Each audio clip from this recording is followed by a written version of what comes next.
Hello viewers, welcome to our channel. Kindly subscribe, comment, like, and also share A Royal Fortune, Unveiling the Untold Riches. Today, we embark on a journey to uncover the hidden treasures and the vast wealth that has been kept away from the public eye for centuries. King Charles III and Prince William, beneficiaries of vast inherited wealth, stand at the center of this investigation. Their lives, often seen through the lens of public service and duty, are also intertwined with immense financial legacies.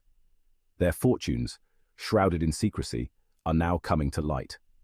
Through meticulous research and the unveiling of confidential documents, we begin to piece together the puzzle of their financial empire. This investigation delves into the sources of their wealth, revealing a complex web of property empires and ancient levies. These assets, accumulated over generations, paint a picture of a financial dynasty that has thrived through both historical privileges and modern investments. The impact on everyday Britons, particularly in areas like education and healthcare, is significant. As we explore the extent of royal wealth, we also examine how these fortunes influence public services and the lives of ordinary citizens. This is not about envy, but about fairness and transparency. The public has a right to know how these vast sums are managed and whether they contribute to or detract from the common good. The British public deserves a clear understanding of how these royal fortunes are generated and how they impact public services. Transparency in the management of such wealth is crucial for maintaining public trust and ensuring that the benefits of this wealth are shared equitably. This investigation aims to shed light on these crucial questions. By bringing these issues to the forefront, we hope to foster a dialogue about the role of inherited wealth in modern society and its implications for future generations. Centuries in the making, the roots of royal wealth. The origins of royal wealth can be traced back centuries. Land grants, conquests, and strategic marriages all played a part in amassing these fortunes. The Crown Estate, a vast portfolio of property and land, is a prime example. But beyond the Crown Estate lie the Duchies of Lancaster and Cornwall, private estates held in trust for the reigning monarch and the heir apparent, respectively. These duchies, shrouded in greater secrecy, represent a significant source of income for King Charles and Prince William. Beyond the Crown Estate lies a world of historical significance and financial intrigue. Delving into the duchies, we uncover estates that have played pivotal roles in the British monarchy for centuries. The Duchy of Lancaster, a private estate dating back to the 13th century, provides income for the reigning monarch. This estate includes a variety of properties, from urban developments to rural farmlands, all contributing to the financial stability of the Crown. The Duchy of Cornwall, established in the 14th century, serves the same purpose for the heir apparent. It supports the Prince of Wales, ensuring that the future monarch has the resources needed to fulfill royal duties. These duchies are not subject to the same level of public scrutiny as the Crown Estate. This lack of transparency has often led to debates about their management and the extent of their wealth. Their holdings are vast and varied, encompassing everything from farmland and forests to commercial property and even oyster beds.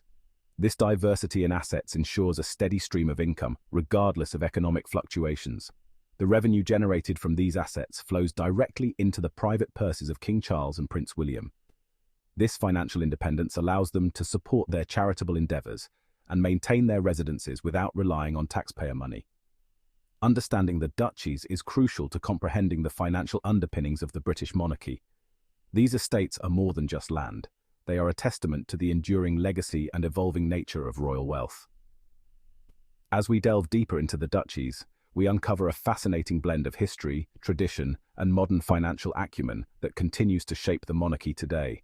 A toll on public services, the price of privilege.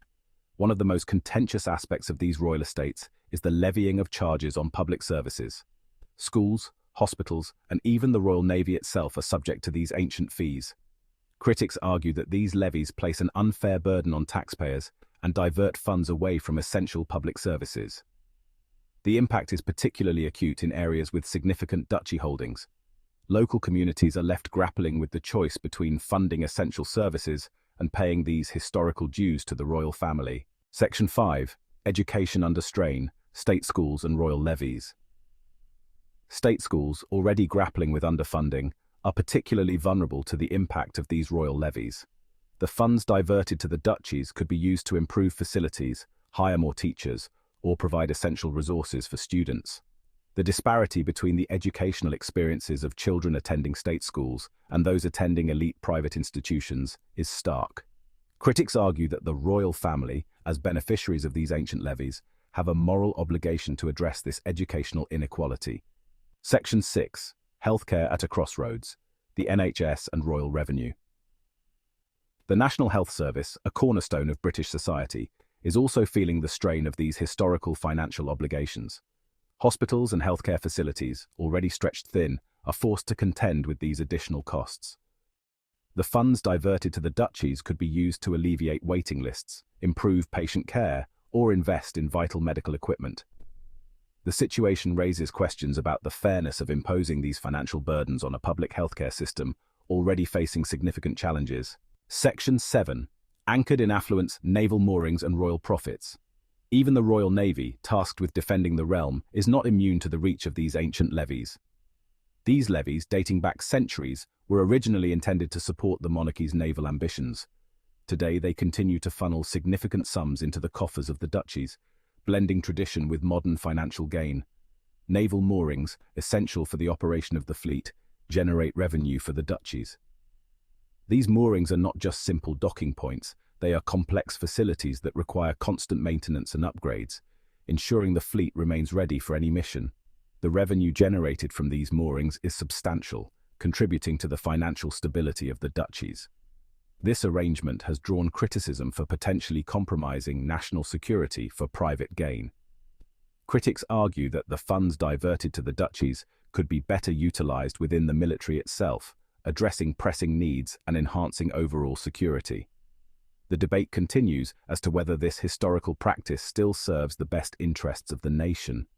The funds generated from these moorings could be used to modernize the fleet, improve training, and invest in cutting-edge technology. Modernization is crucial in maintaining a competitive edge in global naval power, ensuring that the Royal Navy remains a formidable force, or enhance the living conditions of servicemen and women. Better housing, improved training facilities, and increased support for military families could significantly boost morale and effectiveness within the ranks. Critics argue that the current system prioritizes private enrichment over the needs of the armed forces.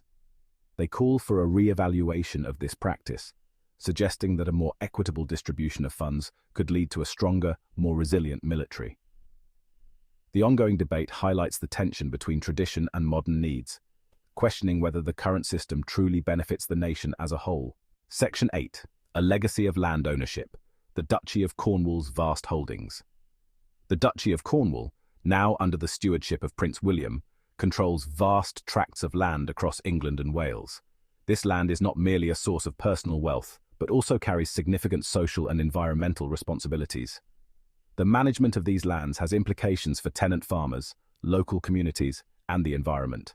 Prince William faces the challenge of balancing the financial interests of the duchy with his strong commitment to sustainability and social responsibility. Section 9. The transparency question. A need for openness in royal finances. The lack of transparency surrounding the financial dealings of the duchies has fueled calls for greater openness. Critics argue that the public has a right to know how these royal fortunes are generated and how they impact public services.